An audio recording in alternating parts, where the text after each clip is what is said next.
Welcome guys, स्वागत है आपका मनी फ्लो ट्रेडिंग चैनल पर। तो बात करेंगे बीटीएसटी के बारे में कि भाई कल है नई वीकली एक्सपायरी कॉन्ट्रैक्ट, ओके, और क्या किस तरीके से निफ्टी में हमें काम करना चाहिए, क्या बीटीएसटी प्लान रहेगा, उसको डिस्कस करेंगे। किस जोन के ऊपर आपको गैप अप और किस जोन के नीचे आपको गैप डाउन का प्लान करना चाहिए। साथ के साथ ग्लोबल मार्केट से क्या क्यूज मिल रहे हैं जो हमारे सपोर्टिव नेगेटिव बन सकते हैं, और हमने आज लर्निंग चैनल पर क्या क्या डिस्कशन किया और मार्केट ने हमें किस तरीके से रिवॉर्ड किया उसको डिस्कस करेंगे। ठीक है, चलिए स्टार्ट करते हैं। सबसे पहले अगर आप मेरे चैनल पर नए हैं तो प्लीज चैनल को सब्सक्राइब कर लीजिए, साथ के साथ बेल आइकन को प्रेस कर दीजिए, जिससे you will never miss the update. जो भी वीडियो मैं अपलोड करूंगा आप तुरंत जाकर के देख सकते हैं और अपनी स्ट्रैटेजी को बना सकते हैं। एक चीज याद रखिएगा, हमेशा याद रखिएगा, I am not SEBI registered, मैं सेबी रजिस्टर्ड नहीं हूं। तो अगर हम मेरे व्यू पे प्लान कर रहे हैं तो अपने फाइनेंशियल एडवाइजर से एडवाइस जरूर कर लें। ठीक है, बाकी अगर आप वीडियो देख रहे हैं, समझ रहे हैं, तो बहुत ही इंफॉर्मेटिव वीडियोस आपको मिल रही होंगी और मिलती रहेंगी। ठीक है, तो प्यार बरसाते रहिए, पूरा देखिए और लाइक कीजिए वीडियो को। ठीक है, चलिए अब आते हैं। सबसे पहले कल हमने बीटीएसटी क्या प्लान किया था। ओके, देखिए कल मैंने क्लियरली बोला था कि भाई देखिए मार्केट टूटता है हमेशा क्लोजिंग के बाद, जब 940 960 के आसपास आता है तो टूटता है। जैसे ये टूटा था मार्केट, ठीक है, ये हमारा था 30 तारीख का मार्केट, ओके है ना, 2:30 बजे के बाद मार्केट टूट गया। ओके, इससे पहले जाएंगे तो ये देख लीजिए 12 बजे के बाद 25,000 के बहुत क्लोज था, पर मार्केट वहां से फिर से टूट गया। ठीक है, और क्लोजिंग 800 900 के बीच में जाकर के दी। ओके, पर कल ऐसा नहीं हुआ। कल यहां से पोजीशन बनी गैप अप की, यानी यहां पर एक तरीके से आप कह सकते हैं 25,000 पे शॉर्ट कवरिंग। मैंने अपने टेलीग्राम चैनल पे भी बताया फिर लास्ट में कि 25,000 पे शॉर्ट कवरिंग आ रही है। ओके, और हायर पोजीशंस बनी। ठीक है, और हम भी इसमें पार्टिसिपेट करके, मैंने बोला था 930 940 के ऊपर। ठीक है, तो यहां से अपसाइड प्लान करना। हाँ, आज अगर कमेंट्री फेवर में तो थी, पर रेट कट अगर आ जाता यूएस से तो मार्केट आज जो 80 पॉइंट का आसपास गैप अप खुला है वो लगभग 180 पॉइंट होता। ठीक है, हाँ बिल्कुल होता है, 150 180 200 पॉइंट तक होता। ठीक है, पर नहीं हुआ, कोई दिक्कत नहीं है, फिर मौका मिलेगा।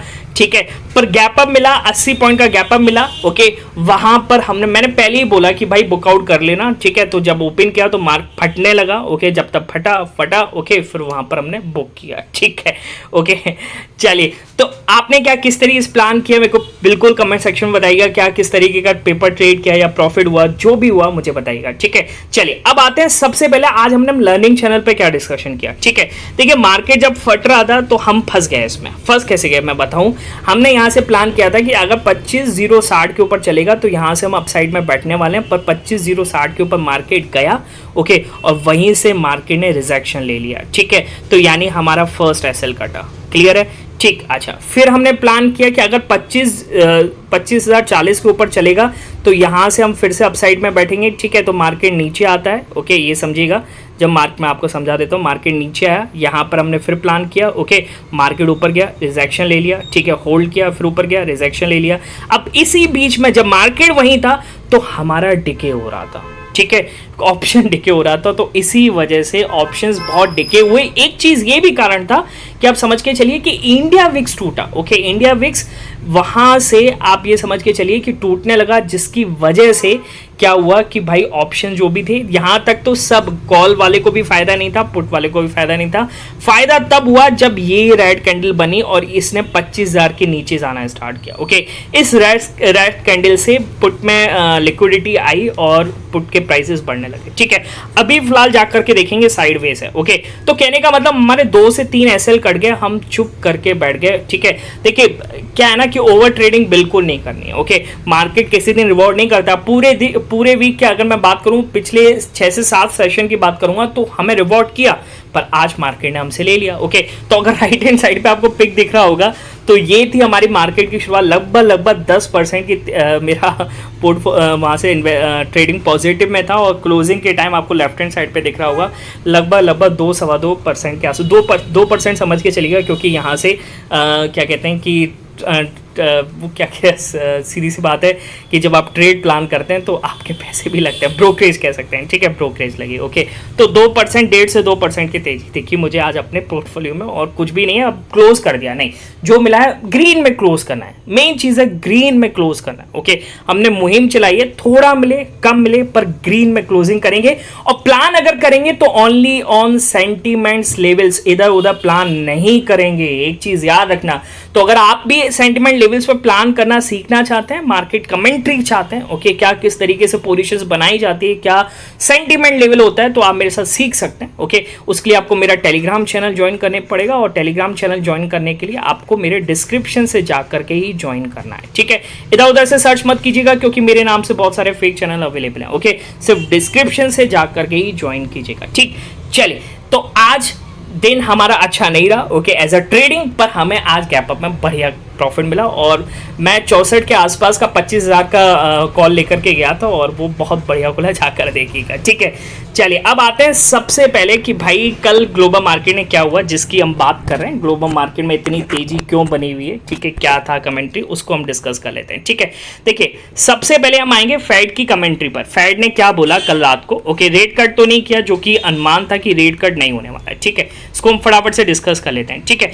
फेड मीटिंग टुडे क्या कह रहा है, FOMC keeps the rate steady, okay, rate को स्टेडी रखा है, रेट को नहीं बढ़ाया, पर उन्होंने ये क्यूज दे दिया है कि भाई हो सकता है कि सितंबर में आपकी टेबल पर, मतलब हमारी टेबल पर एक रेट कट हो, ठीक है, चांसेस हैं। देखिए क्या कह रहे हैं, the federal reserve did not lower the interest today, but its statement did tee up the possibility of the September cut. Okay, after the decision, Fed chairman Jerome Powell said the reduction in the our policy rate could be on the table as soon as the next meeting in the September. Possible है, और यही chance थी कि भाई आप जा करके देखेंगे नैस्डैक टूटा नहीं, नैस्डैक चढ़ता ही चला गया, और जबरदस्त तेजी देखने को मिली। तो सितंबर 18, 19, 17, 18 या 18, 19 की कोई डेट है, मेरे को एक्जैक्टली पता नहीं, आप जा करके देख लीजिएगा, ओके।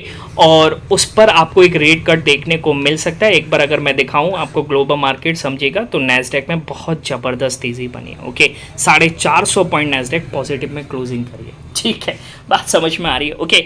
अच्छा, एक आउट ऑफ द मार्केट एक वॉर की चल रही है, पता नहीं अब ये इसका मार्केट पे असर पड़ेगा नहीं पड़ेगा। अपनी निफ्टी, बैंक निफ्टी पे तो कुछ खास असर नहीं पड़ रहा है, ठीक है, अगर बात करूंगा, और ग्लोबल मार्केट पे भी कुछ खास फर्क नहीं पड़ रहा है, ओके। क्या, मिडिल ईस्ट वॉर जो चल रही है, ठीक है, ईरान धमका रहा है इसराइल को, फिर इसराइल अपनी क्या कर रहा है कि अलर्ट जारी कर रहा है, इसराइल अपने वहाँ पर कोस्टल एरिया में यूएस के क्या कहते हैं जहाज़ भी आ रहे हैं, उस तरीके से पूरा सपोर्ट के लिए, ठीक है। तो कहीं ना कहीं मामला गरमा रहा है, पर अपनी निफ्टी और बैंक निफ्टी को इससे कोई फर्क नहीं पड़ता हुआ नजर आ रहा है, ठीक है। अच्छा, कल एक और चीज़ हुई कि भाई क्या कह सकते हैं हम, नैस्डैक में इतनी तेज़ी क्यों बनी, तो अगर मैं बात करूं तो मेटा का रिजल्ट आया। मेटा कंपनी आप जानते होंगे, फेसबुक से मेटा कन्वर्ट हो गई, उसका Q2 का रिजल्ट बहुत अच्छा है, और 22% का यहाँ पर आपको उनको मुनाफा देखा, ठीक है, रेवेन्यू इंक्रीज हुआ, जिसकी वजह से क्या हुआ कि भाई जो भी और टेक कंपनीज के जो स्टॉक्स थे वो भी फटने लगे। ये भी एक तरीके से पॉजिटिव बना, किसके लिए, नैस्डैक के लिए, जो पॉजिटिव में अच्छे खासे पॉजिटिव में क्लोज हुआ, ठीक है। चलिए, ये हो गई कल की बात। अब आते हैं आज हमें क्या प्लान करना है कल के लिए, ठीक है। तो सबसे पहले तो हम देखते हैं कि भाई क्या चल रहा है अभी ग्लोबल मार्केट में, ओके। डाउ जोन्स थोड़े से नेगेटिव साइड चल रहे हैं, ओके, है ना, 50-60 पॉइंट नेगेटिव साइड चल रहे हैं। इंप्लाइड वैल्यू अगर देखेंगे तो -23 पॉइंट के आसपास अभी गैप डाउन का चांसेस है, ओके। नैस्डैक फ्लैट है, S&P फ्लैट है, ओके। तो आज जैसे अपने मार्केट में आप देख सकते हैं कि एक प्रॉफिट बुकिंग देखने को मिली है। अगर मैं निफ्टी की बात करूंगा, 25,000 पे खुल करके अब 25,000 के नीचे चल रहा है, ठीक है। तो एक प्रॉफिट बुकिंग देखने को मिली है, जिस हिसाब से निफ्टी में, उसी हिसाब हो सकता है आज हमें यूएस के तीनों बेंचमार्क्स में देखने को मिले, ठीक है। तो अब हमें क्या प्लान करना है, देखिए निफ्टी अब पहुंच गया 960 970 के आसपास, ठीक है, ये इसका एक सपोर्ट बनाया हुआ, और कल की क्लोजिंग के आसपास ये पहुंच गए, ठीक है। अब आप क्या प्लान करेंगे, देखिए अगर आप गैप अप में लेना चाहते हैं, गैप अप बैठना चाहते हैं, तो आप एक ही केस में प्लान करेंगे, अगर मार्केट यहां से ऊपर जाए और क्लोजिंग दे 25,020 के ऊपर, ठीक, रिकवर कर जाए यहां से निफ्टी, और 25,020 के ऊपर अगर क्लोजिंग देता है तो यहां से आपका गैप अप का चांस बन सकता है, क्लियर है, ठीक है। गैप डाउन का चांस कब बनेगा, देखिए गैप डाउन का चांस बनेगा जब यहां से मार्केट और टूटे और 24,930 के नीचे जाकर के क्लोजिंग दे, तो एक बार को आप गैप डाउन भी प्लान कर सकते हैं, ठीक है। बाकी इन दोनों के बीच में कुछ भी प्लान नहीं करेंगे, समझ रहे हैं ना, ओके। 25,020 के ऊपर अगर क्लोजिंग देना, विच इज क्लियरली इंडिकेट कि मार्केट 25,000 पर झुकने को रेडी नहीं है। आज देखेंगे, आज स्टॉक्स भी फ्लैट है, तो मार्केट देखना चाहता है कि मार्केट अगर 25,000 के ऊपर सस्टेन कर जाता है तो कल से फिर से रैली स्टार्ट हो सकती है। ठीक है, तो ये मेरा व्यू है। अगर आपको मेरा व्यू अच्छा लगा कमेंट सेक्शन में जरूर बताइएगा। ठीक है, प्लान करने से पहले अपने फाइनेंशियल एडवाइजर से बिल्कुल एडवाइस कर लीजिएगा, क्योंकि BTST is the risky part. Okay, तो अगर आप मेरे व्यू पे प्लान करें तो अपने फाइनेंशियल एडवाइजर से एडवाइस जरूर करें। ठीक है, मिलेंगे नेक्स्ट वीडियो में, तब तक के लिए बाय बाय, टेक केयर।